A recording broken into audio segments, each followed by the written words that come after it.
வணக்கம் மக்களே! Welcome to Ramya சீமன்ஸ் யூடியூப் சேனல்.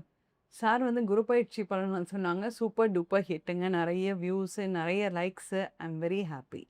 இப்ப சார் வந்து ஸ்பெஷலான ஒரு எபிசோட் குடுக்க வந்திருக்காங்க. அதுதாங்க நம்ம பாவங்கள் பத்தி டிஸ்கஸ் பண்றது. நான் இப்படி சொன்னா உங்களுக்கு புரியாதுங்க. ஒவ்வொரு லைஃப்பும் வந்து ஒரு பர்ப்பஸ் இருக்குங்க. அது ஹிந்துன்னு கிடையாது, கிறிஸ்டியானிட்டின்னு கிடையாது, முஸ்லிம்னு கிடையாது. இந்த இறைவன் சொல்றது என்னன்னா, ஒவ்வொரு லைஃப்க்கும் ஒரு பர்ப்பஸ் இருக்கு. ஒவ்வொரு மனிதர்களோட பிறப்பு பின்னாடியும் அவங்களுக்கான ஒரு வேலை அசைன் செய்யப்பட்டிருக்கு. அதுக்கு தான் அந்த சோல் வந்து இந்த எர்த்துக்கு வந்திருக்கு. அப்படிங்கிற விஷயத்த எல்லா ரிலீஜியனுமே சொல்லுவாங்க. அஸ்ட்ராலஜி ஆஸ்பெக்ட்ல இந்த விஷயத்த நம்ம எப்படி புரிஞ்சுக்கிறது? எந்தெந்த அ பாவகாரங்கள்னு சொல்லலாம், இல்ல எந்தெந்த கட்டத்துல இருக்கு கிரகங்கள்னு சொல்லலாம், இல்ல எந்தெந்த ராசிகள்னு சொல்லலாம், எந்தெந்த லக்னக்காரங்களோட பர்ப்பஸ தெரிஞ்சுக்கிறது எப்படி? ஆ, இது வந்து கண்டிப்பா இது வந்து ஆக்யுரேட் 100% அப்படின்னா கிடையாது தான். சார் வந்து இப்போ ஒரு அவுட்லைன் வந்து குடுப்பாங்கங்க. இந்த அவுட்லைன பேஸ் பண்ணி நீங்க செக் பண்ணிக்கோங்க. உங்களுக்கு 100% ஆக்யுரேட்டா வேணும்னா, நீங்க சார்ட்ட ஸ்க்ராலிங்ல தெரியிற இந்த நம்பருக்கு கால் பண்ணி அப்பாயின்ட்மெண்ட்ஸ் புக் பண்ணி கேட்டுக்கலாங்க. ஒவ்வொரு ராசியோட பர்ப்பஸ் என்ன? இன்னைக்கு அந்த விஷயத்த தான் நம்ம கோயம்புத்தூர்லேருந்து வந்திருக்க சந்திரமௌலி சார் கூட டிஸ்கஸ் பண்ண போறோம். ரொம்பவே இன்ட்ரெஸ்டிங்கா இருக்க போதுங்க. நானும் உங்கள மாரியே வெயிட் பண்ணிட்டு இருக்கேன்.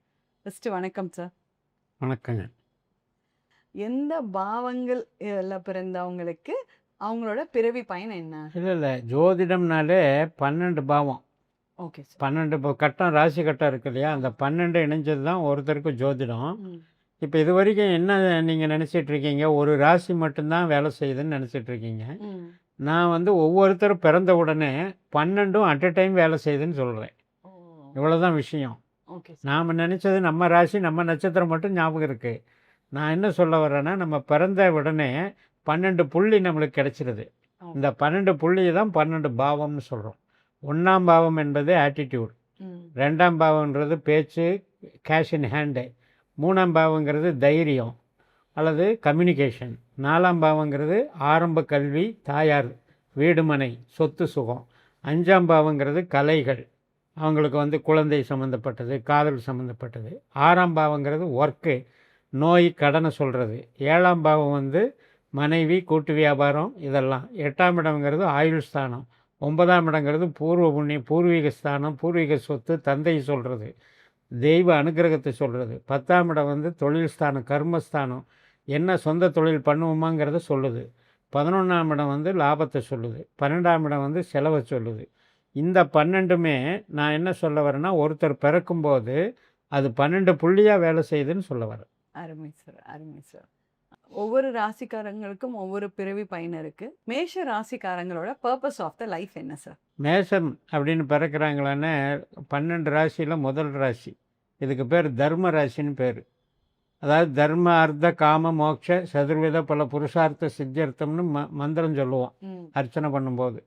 தர்மம், அர்த்தம், காமம், மோட்சம், இந்த 4 3 ராசி கொடுத்தா 12 ராசி. ஓகே. அதில் தர்ம ராசி மேஷம். இது வேற ஒன்றும் இல்லை, அறம்பொருள் இன்பம் வீடு. ஆ. அப்போ அறத்தை சார்ந்த ராசி மேசராசி.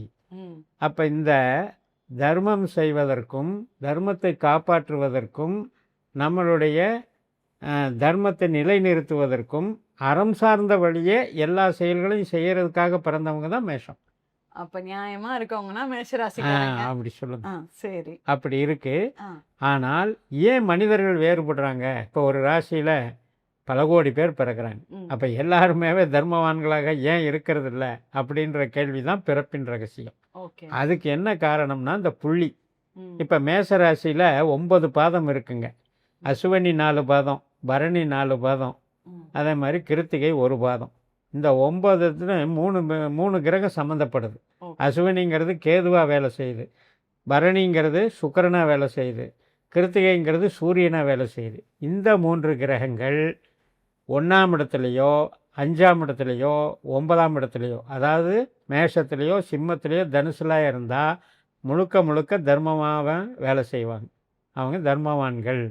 அதுக்கு பதிலாக 2, 6, 10 ரிஷபத்திலேயோ கன்னியிலேயோ மகரத்திலேயோ இந்த கிரகங்கள் யார், சூரியன், அதாவது கேது, சுக்கிரன், சூரியன், இந்த 3 பேரும் அந்த 3 இடத்துல போய் உட்கார்ந்தாங்கன்னா பணம் சம்பாதிக்கிறதுக்கு இவங்க ஆர்வம் போகும். அப்போ கண்டிப்பாக பணம் சம்பாதிப்பாங்கன்னு சொல்லலாம். அதே 3 7 11 மிதுனம், கும்பம், துலாம் இதில் போய் அந்த கிரகங்கள் உட்கார்ந்ததுன்னா அவங்க வந்து போகங்களை அனுபவிக்க பிறக்கிறாங்க. அது சந்தோஷம். லைஃப்பில் வந்து நான் ஹாப்பினஸ். என்ஜாய்மெண்ட்டுக்காகத்தான் நான் வந்து ஈடுபடுவேன் அப்படின்றதுக்காக அவங்க செலவு செய்வாங்க. ஆனால் அதே கடகம், விருச்சிகம், மீனம் என்று சொல்லக்கூடிய இந்த நான் சொன்ன கேது, சுக்கிரன், சூரியன் 4 8 12 போய் உட்கார்ந்துட்டாங்கன்னா துன்பங்களை அனுபவிக்க பிறந்தவர்கள். இப்போ உங்களுக்கு பிறப்பின் ரகசியமே தெரிஞ்சிருக்கும். அருமை சார். ரிஷப ராசி நேயர்களோட பிறப்பின் ரகசியம் என்ன? இந்த காணொளிய பார்க்குறப்ப உங்க ஜாதக கட்டத்த ஃபோன்ல வச்சுக்கிட்டே பாருங்க. இன்னும் சூப்பரா இருக்கும். நிச்சயமா. ரிஷபத்தில் இருக்கிற நட்சத்திரம் யார் அப்படின்னு பார்த்தீங்கன்னா சூரியனுடைய 3 பாதம், ம். சந்திரனுடைய 4 பாதம், செவ்வாயினுடைய 2 பாதம். இந்த சூரியன், சந்திரன், செவ்வாய் தன்னுடைய ரிஷபத்திலேயோ 5ஆம் இடமான கன்னியிலேயோ 9ஆம் இடமான மகரத்திலேயோ இருந்தது அப்படின்னா இவங்க பொருள் வந்து அற்புதமாக டெவலப் பண்ணிடுவாங்க. பொருள் வந்து இயற்கையாகவே இவங்களுக்கு நல்ல கிடைச்சிடும். Business makers. இல்லை, அதாவது அவங்க பிறக்கிற இடமே சொத்து சுகமுள்ள இடமா பிறப்பாங்க. ஓ. அது மாதிரி கொடுப்பினை. கோடீஸ்வரம் வீட்ல பொறுத்து. அது இல்லாமல் இவங்க இந்த 3 கிரகமும் யார், சூரியன், சந்திரன், செவ்வாய், அதாவது மிதுனத்திலேயோ துலாத்திலேயோ கும்பத்திலேயோ இதில் உட்கார்ந்தாங்க அப்படின்னா இவங்க கஷ்டப்பட்டு தேடி ஜெயிச்சிருவாங்க. ஓகே. பிறப்பில் இருக்காது, ஆனால் கஷ்டப்பட்டு தேடி தேடி ஜெயிச்சிருவாங்க, ஜெயிச்சிருவாங்க. வளர்ச்சி பண்ணிடுவாங்க. ஆ. அதே மாதிரி கடகம், விருச்சிகம், மீனம்னு சொல்லக்கூடிய 3 7 11 இந்த கிரகங்கள் உட்கார்ந்தாச்சு அப்படின்னா இவங்க வந்து பொருள் சேர்றதுல நாட்டம் இருக்காது. ஓ. அப்படியே வந்து நான் வந்து என்னத்தை சம்பாதிச்சு கிடைச்சது போதும், நான் வந்து ஜாலியாக இருக்கணும் அப்படின்றதுல ஆர்வம் போயிடும். அதே 4 8 12ன்னு சொல்லக்கூடிய சிம்மம், தனுசு, அதே மாதிரி மேஷம், இந்த 4 8 12 இந்த கிரகங்கள் போய் உட்கார்ந்தான்னா ஆசைப்படுவாங்க, கஷ்டப்படுவாங்க, ஆனால் வந்து அச்சீவ் பண்ண மாட்டாங்க. இதுதான் கொடுப்பினை. அருமை சார். அருமையா சொன்னீங்க. மிதுன ராசிக்காரர்களோட பிறவி ரகசியம் என்ன சார்? கண்டிப்பாக இவங்க வந்து காற்று ராசியில் பிறக்கிறாங்க. கொஞ்சம் வந்து ஒரு ஈகோ இருக்கும், ஆணவ குணம் அப்படின்னு சொல்லலாம். காற்றுக்கு என்ன குணம், எதுனாலும் அடித்து பார்த்துடலாம் அடிச்சு அப்படின்னு. துவம்சம் பண்ணிடுவேன். ஆமாம். அது மாதிரி அங்கே உள்ளே இருக்கிற நட்சத்திரம் வந்து திருவாதிரை, குரு மெயினாக. அது மாதிரி செவ்வாயும் போல்டு தான். பயங்கரமான துணிச்சல், கோபம், முன்கோபம். ராகு வந்து அதீதமான ஆசைகள். குரு வந்து கொஞ்சம் தர்மத்துக்கு கட்டுப்பட்டு இருக்கும். இந்த 3 கலந்த கலவை தான் இந்த மிதுனம், துலாம் இதெல்லாம். இவங்களுக்கு வந்து இந்த மிதுனம், துலாம், கும்பத்தில் போய் இந்த 3 கிரகங்கள் செவ்வாய், ராகு, குரு இருந்தால் இவங்க வந்து என்ஜாய்மெண்ட்டை திருப்திகரமாக முடிப்பாங்க. வெற்றிகரமாக, அதாவது இல்வாழ்க்கையாகட்டும், நியூட்ரலாக இருப்பாங்க. ஒருத்தருக்கு பொருள் பெருசாக தேவையில்லைன்னு இருக்கும், அதே மாதிரி உறவுகள்லேயும் வந்து மிதமாக இருந்தால் போதும்னு இருக்கும். அந்த மாதிரி மீடியம் லைஃப் வாழ்கிறவங்களாக இவங்க இருப்பாங்க. இந்த மிதுனத்துக்கு என்ன ஒரு அடிப்படை குணம்னா இடமாற்றம், அடிக்கடி சேஞ்சிங்.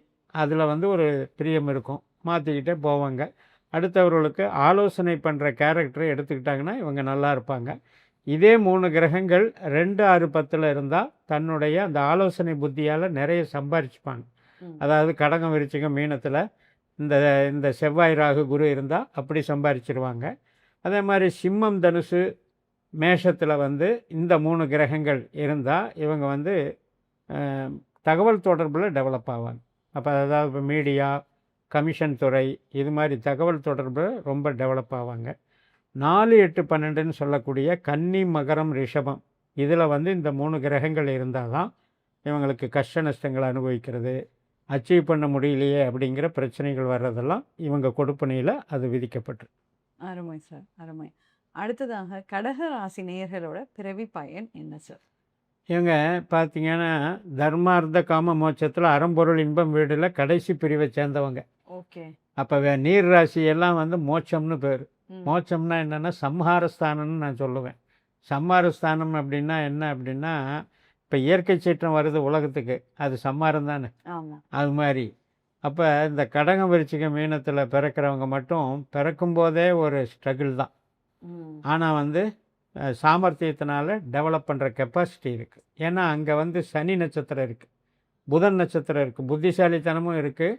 இந்த சனி நட்சத்திரம் வந்து என்ன பண்ணுதுன்னா இயற்கையிலேயே வந்து நல்ல ஒரு சூழலை கொடுக்கல கடகம், விருச்சிகம், மீனத்தில். பட் என்ன ஆகும் அப்படின்னா இந்த சிம்மத்திலேயோ, தனுசுலேயோ, மேசத்துலேயோ இந்த கிரகங்கள் போய் உட்கார்ந்தா, அதாவது நான் சொல்கிற மாதிரி சனி, புதன், குரு இந்த 3 கிரகங்கள் உட்கார்ந்தா தன் முயற்சியால் பாடுபட்டு மிகப்பெரிய உயர்ந்த நிலைக்கு போயிடுவாங்க.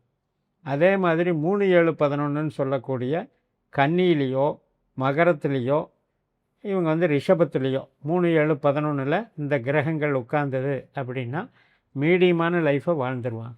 அதாவது பொருளுக்கும் பஞ்சம் இல்லை, உறவுக்கும் திருப்தியாக இருக்கேன், சந்தோஷமான வாழ்க்கை வாழ்கிறேன் அப்படின்னு வாழ்ந்துட்டு போயிடுவாங்க. வேற என்ன சார் வேணும்? எல்லாம் இருக்கே. 4, 8, 12ல் இருந்தால் தான் பிரச்சனை.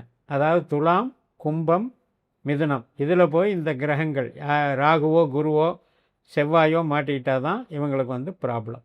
அதாவது ராகு, சனி, புதன் இந்த 3 கிரகங்கள் 4, 8, 12ல் மாட்டிக்கிட்டால் தான் இவங்களுக்கு வந்து சிக்கல். பட் நான் இப்போ சொல்கிறதெல்லாம் வந்து பிறந்த பலனை தான் நீங்கள் செக் பண்ண முடியுமோ ஒழிய திசாபுத்தி மாறும்போது மாறி நடக்கும். இப்போ இவங்களுக்கு நான் சொல்கிற கிரகத்தினுடைய திசையே வரலன்னு வைங்க, அதை பற்றி கவலைப்பட வேண்டியதில்லை, நாம் கஷ்டப்படுமோன்னு பயப்பட வேண்டியது. அருமை சார், அருமை. அடுத்ததாக சிம்ம ராசி நேயர்களோட பர்பஸ் ஆஃப் த லைஃப் என்னவா இருக்கும் சார்? தர்மவான்கள் தான் இவங்களும். அதே மாதிரி சிம்மம்னாலே சொல்ல வேண்டியதில்லை, அரசாட்சி, அந்த மாதிரி ஒரு டாமினேஷன், தலைமை பண்பு இதெல்லாம் இருக்குது. அங்கே இருக்கிற கேது, சுக்கிரன், சூரியன் வந்து என்ன சொல்கிறாரு, ஞானத்தையும் கொடுக்குறாரு, செல்வத்தையும் கொடுக்குறாரு, அது மாதிரி ஆளுமை திறனையும் கொடுக்குறாரு. அதனால் நல்ல அரசாட்சி பக்குவம் உள்ள ஒரு தர்மவான்களாக வாழக்கூடியவங்க.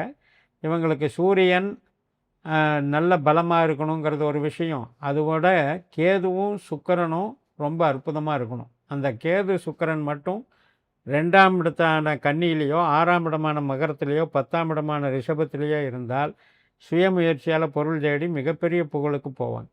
அதே மாதிரி 3, 7, 11ன்னு சொல்லக்கூடிய காற்று ராசிகளான துலாத்திலையும் கும்பத்திலையும் மிதுனத்திலையும் இருந்தது அப்படின்னா இவங்க வந்து கஷ்டப்பட வேண்டியதில்லை, ஈஸியாகவே எல்லாம் வந்துக்கிட்டு இருக்கும்.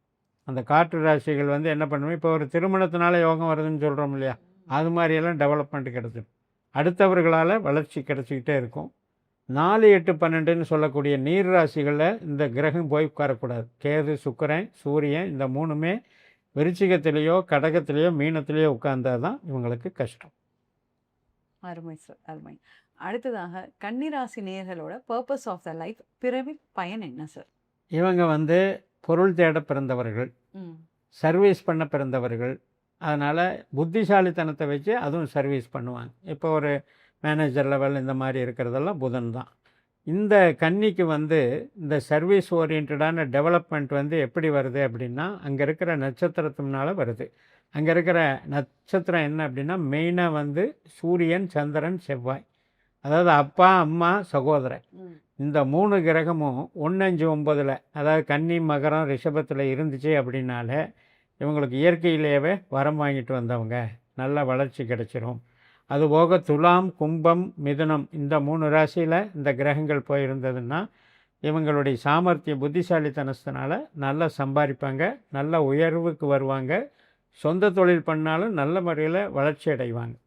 அதே மாதிரி நீர் ராசிகளான விருச்சிகம், மீனம், கடகத்தில் இந்த 3 கிரகங்கள் போய் உட்கார்ந்ததுன்னா இவங்களுக்கு மேன்மேலும் தொடர்புகள்னால வளர்ச்சி, நண்பர்களால், கணவன் மனைவி உறவுனால், அல்லது வந்து சொந்த பந்தங்கள்னால, சகோதர பந்தங்கள்னால, இப்படி எல்லாத்துலேயுமே வளர்ச்சி கிடைக்கும்.